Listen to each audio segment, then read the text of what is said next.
એક છોકરો હતો, એનું નામ હતું એકલવ્ય. એ ધીમે ધીમે મોટો થયો.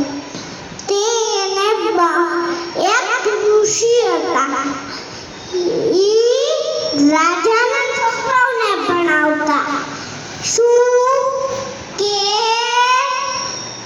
બાણ ચલાવવાનું, એટલે ધનુષ અને બાણ. તો એકલવ્ય હતો ને, ગામડાનો છોકરો હતો, બધા ગામડાવાળાનો. એટલે એકલવ્ય એક દી દ્રોણાચાર્ય પાસે ગયો. તે એણે એમ કીધું એકલવ્યએ કે મારે છે ને તમારી પાસે ભણવું છે.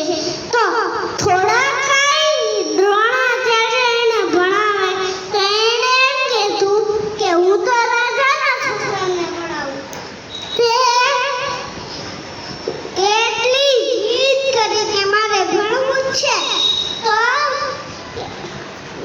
દ્રોણાચાર્યએ એમ કીધું કે મારે તારા જમણા હાથનો અંગૂઠો જોઈએ છે.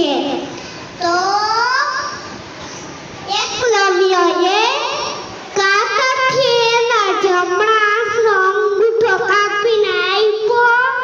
અને પછી દ્રોણાચાર્ય જ્યારે ભણાવતા ને ત્યારે એકલવ્ય આમ બારી નથી જોતો કે કેમ ભણાવે છે.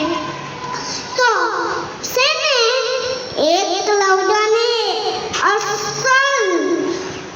અર્જુન જેવું બરાબર આવડી ગયું. તો ઓલા દ્રોણાચાર્યને એમ થયું કે આ તો માયડો ઓલા અર્જુનને હરાવી દે. તો છે ને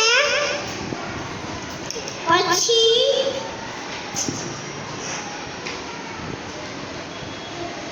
ગુરુ દક્ષિણા